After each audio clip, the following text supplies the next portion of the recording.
Dimanche 7 mars à 17 h, Passion 25 vous donne rendez-vous ici même à Saint-Imier dans le Jura bernois. Nous serons en direct de la Collégiale, un magnifique édifice que vous voyez juste derrière moi et qui est presque millénaire. Parmi tout ce qu'il y a à découvrir à Saint-Imier, nous avons choisi de vous plonger dans le monde de la bande dessinée en vous emmenant à la découverte d'un personnage emblématique, tout droit sorti d'une BD dont la renommée dépasse largement les frontières de la francophonie. Vous l'aurez sans doute reconnu, il s'agit de l'inénarrable Alain Auderset. Alors nous sommes attendus dans l'atelier Auderset, un artiste vraiment hors du commun.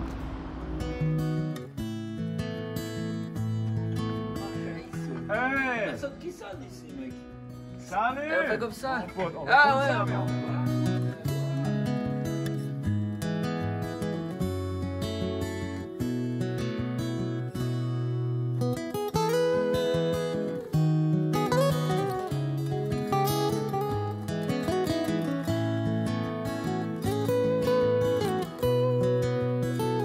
bonjour Alain, merci de nous accueillir dans ton univers. On a plein de questions à te poser. Ah bon? La première est toute simple, la réponse est un peu plus compliquée. Ah, Qui est Alain Auderset? c'est moi. Voilà. Et que fait Alain Auderset? Oh, voilà. À part toutes ces productions Oh, qui sont ouais, derrière, ouais. vous voyez tous les livres, les productions, là, c'est... Mais voilà, c'est qui ce personnage? Je suis papa. Voilà, j'ai 4 enfants magnifiques qui sont grands, dont 3 travaillent avec moi. J'aime Jésus, c'est vraiment pour moi un ami plus que un concept, tu vois. C'est vraiment quelqu'un avec qui je passe du temps tous les jours. Je prends toujours un temps avec lui, que ce soit à la forêt, au jardin, ou ma chambre, comme ça. Et donc voilà, je grandis là-dedans. Et puis ensemble, on a plein d'idées. Alors, des idées artistiques, puisque Jésus, c'est comme la personne qui a créé cet univers avec son papa. Et donc, du coup, on en crée d'autres ensemble. Donc, des histoires écrites, des histoires dessinées, des histoires filmées, des dessins animés. On fait plein de trucs. Avant tout, au départ, tu es dessinateur de BD. Ouais, en fait, j'ai appris ça après. Je suis sorti de l'école d'art avec ce désir-là. L'école d'art était plus vaste, pas seulement BD. Puis du coup, j'ai pu prendre un peu tout ce que j'ai appris pour cet art qu'est la BD. Mais je l'ai appris en le pratiquant parce que je n'ai pas fait une école spécifique BD. Mais mon but, c'était pas ça, c'était de pouvoir servir Dieu avec ça. Parce que tu as fait une expérience de découverte de la foi, de découverte de connexion, de relation avec Dieu, avec Jésus, qui a conditionné le fait que tu essaies de partager ce que tu vivais à travers la BD, c'est ça? C'est-à-dire que, comme Jésus me l'a dit aujourd'hui, c'est pas moi qui l'ai choisi, c'est lui. Qui t'a choisi. Ouais, ça m'épate un peu d'ailleurs. Et il a su me trouver là où j'étais. C'est-à-dire que moi, j'ai toujours aimé la bande dessinée, et puis j'ai trouvé des bandes dessinées dans les vieux papiers qui s'appellent Tournesol, puis qui m'ont parlé de lui, tu vois. Puis du coup, c'est comme ça que j'ai eu le premier contact, vraiment le contact où j'ai compris l'évangile. Puis donc j'ai donné ma vie à Dieu tout seul en lisant ces Tournesols. J'ai jamais vu de chrétien avant, je crois qu'en Suisse il ne doit pas en avoir, c'est pour ça. Et puis du coup, j'ai avancé en lisant la Bible tout seul. Puis petit à petit, j'ai vu qu'il y avait quand même des chrétiens autour de moi. Mais ils sont cachés. Tu vois, ils sont modestes, ils sont cachés, tu vois, ils ne veulent pas déranger. Et puis du coup, moi, j'ai envie de déranger, moi. J'ai envie de partager ce que j'ai trouvé, parce que je trouve merveilleux. Puis du coup, c'est la raison pour laquelle j'ai fait des bandes dessinées, et puis tout ce qui a suivi, quoi. Mais pas seulement, parce que tu es musicien, tu es conférencier, tu es showman, Voilà, humoriste. c'est juste, j'ai oublié, ouais. Bon, alors, je fais de la musique de cheveux lents, tu sais, pour les jeunes. Mais il faut être un peu souple pour aimer. Mais j'aime bien, moi, c'est la musique un peu... Voilà, c'est plus proche du blues, voire du metal, voire d'un rock comme ça. Et puis, du coup, ça, je le fais avec mon épouse, et puis un de mes fils, et puis encore 2 potes. Le groupe s'appelle comment? Sarsal. Sarsal. Donc, ça ne s'écrit pas du tout comme ça se prononce. Et c'est vraiment pas du tout marketing. Mais ouais, il suffit, avec ODRC Musique, tu trouves, je pense. Et c'est quel style? C'est cheveux longs, c'est rock un peu? Ouais, écoute, je sais pas, on appelle ça du rock progressif. Ah. C'est-à-dire qu'il n'y a pas vraiment une volonté, on veut faire ce style-là, on a quelque chose à exprimer, et puis on l'exprime avec la musique qu'on aime. Donc les musiques qu'on aime, c'est un mélange de Radiohead, de Rage Against the Machine, de Soulfly, mais aussi de certaines chansons plus populaires comme les Cranberries ou je sais pas quoi, tu vois. Puis c'est un mélange de tout ça qui fait un style. Donc je saurais même pas te dire exactement ce que c'est, mais peu importe, c'est ce qu'on exprime, quoi. Et vous le faites en famille? Ouais, alors la moitié du groupe, c'est la famille, ouais. Puis c'est précieux. C'est-à-dire que pour mon fils et ma femme, c'est vraiment leur ministère, quoi, la musique. Et moi, ton épouse est chanteuse. Ouais. Donc elle a aussi un autre groupe qui s'appelle Lilou. Elle est aussi prof de musique au conservatoire. Elle est et puis tout ça, puis des projets. Là, elle va faire un master dans la musique. Enfin, tu vois, bientôt je vais la vous voyez, tu sais. Moi, je suis comme je peux, tu vois.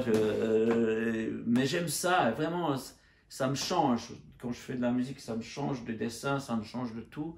Et puis, c'est vraiment des bons moments pour moi.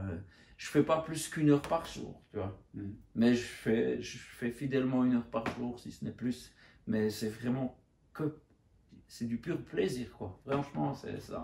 Alors, tu as le privilège en tant que auteur de BD de faire 1 heure de musique par jour, ce que j'aimerais bien faire en tant que musicien. Mais j'arrive pas toujours. Tu fais pas ça. Mais oui, tu fais ça. On sent chez toi la passion. Ouais. Comment tu définirais la passion?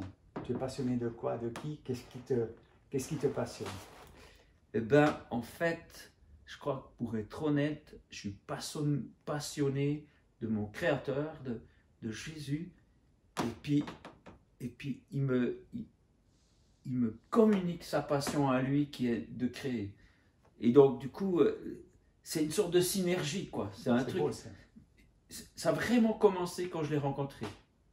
Avant, j'aimais les choses, mais je ne savais pas les faire, ça me semblait inaccessible. Mais quand je l'ai rencontré, je pense que c'est ça une des choses qui m'a vraiment passé entre nous, tu vois. Moi, je ne fais que copier. Hein. Lui, il crée vraiment de rien, il fait quelque chose. Mais moi, ça m'amuse. Ça, c'est beau. En fait, j'ai l'impression de ne pas faire un boulot, mais de faire quelque chose. Je ne sais pas, de m'amuser toute la journée. Mais c'est vrai que quand il y a cet aspect en tant qu'artiste que tu dois connaître aussi, c'est de toujours vivre dans la foi, c'est-à-dire sans savoir si on va s'en sortir. Puis on se dit, Dieu, si tu fais rien, c'est foutu. Et après, à un moment donné, tu dois apprendre à lâcher.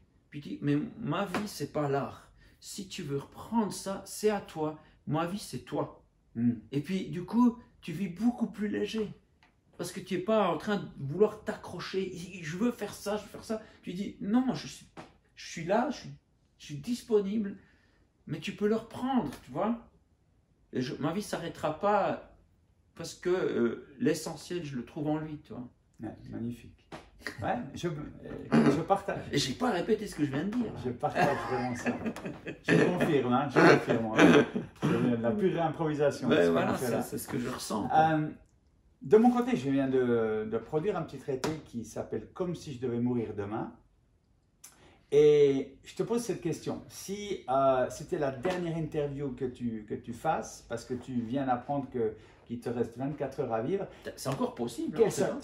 Tout arrive. Hein. Nul ne peut le savoir. Voilà. Mais si c'était le cas, quel serait l'ultime message si tu avais en 30 secondes quelque chose de vraiment le plus important à dire aux personnes qui suivront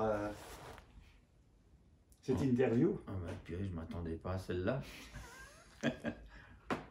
Ben, on a tout en lui. Donc il y a des gens qui me suivent, ils me disent parce que je fais des lives, puis ils aiment bien.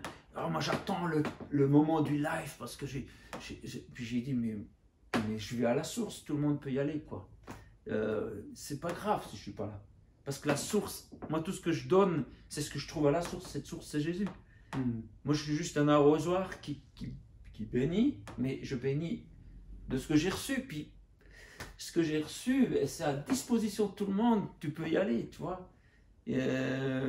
Continue, va à la source, et puis ça va forcément rejaillir vers les autres, ça va bénir.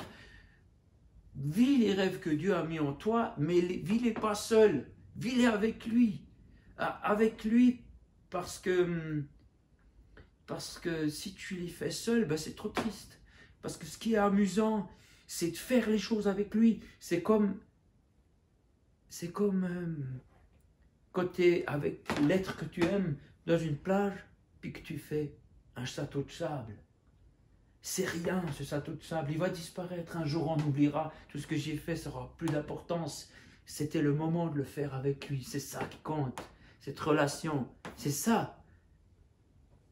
Donc, fais les choses avec Dieu, mais pas pour les choses que tu fais, mais simplement pour le moment. Pour la relation avec lui. Ouais. Ouais, on se rend compte que tu vis ça très profondément. Ouais, c'est ça. Et puis, on peut qu'encourager les gens qui nous suivent. Comme tu viens de dire, tu es un arrosoir qui est rempli par la source. Les gens viennent chercher l'arrosoir déjà. Ouais. C'est dommage d'en rester à l'arrosoir quand on peut aller à la source. Finalement, dans tout ce que je fais, je montre le chemin pour aller à la source, quoi. C'est ça. Tu vois, voilà, on est, j'aime bien dire, on est une pierre précieuse. On est tous, chacun de nous, une pierre précieuse, vraiment magnifique. Et quand Jésus vient dans notre vie, cette lumière qui est derrière la pierre précieuse, elle éclaire tout. Alors c'est l'effet de cette pierre précieuse qui est pour chacun particulière, mais c'est aussi parce qu'il y a la lumière qu'on la voit. Donc c'est pas juste que Dieu nous utilise. Je déteste ça, tu vois, parce que je ressens pas du tout son cœur quand quelqu'un dit Dieu peut t'utiliser. Je dis je sais pas trop. Je fais de vous mes amis, tu vois. Et donc c'est une collaboration. C'est ça. De travailler avec lui, de collaborer. En fait, tu le laisses venir, puis ça brille. Puis tu enlèves tout ce qui peut empêcher la lumière de sortir, tu vois. Et puis plus tu es toi-même, plus c'est ce que Dieu voulait, parce que c'est lui qui t'a fait. Donc sans artifice, parce qu'on en fait plein, même dans les milieux chrétiens, des fois il y a tellement de religiosité qui cache ce que tu penses vraiment. Tu vois, tu fais les choses parce que c'est convenable, mais c'est pas ça que Dieu veut. Dieu, il veut que ce soit sincère, que c'est ce que tu penses vraiment. Tu vois, voilà. Et du coup, les deux ensemble, purée, si c'était mes derniers moments, j'aurais dit des trucs vachement fous. Merci infiniment, Alain.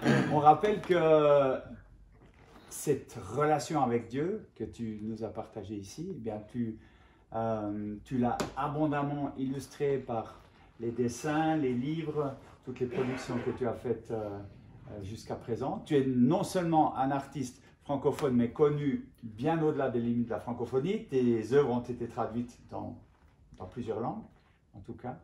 Donc, c'est vrai, c'est traduit dans plusieurs langues, mais c'est pas dans le grand public, tu vois. C'est quelques chrétiens à gauche, à droite.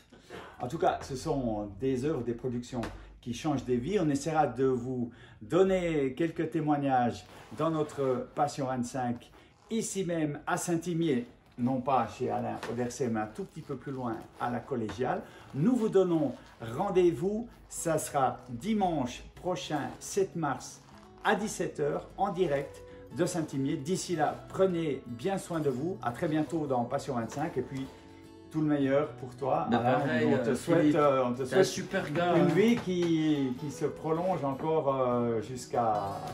Bah, de toute façon, il semblerait que j'ai la vie éternelle, donc il va falloir me continuer un moment.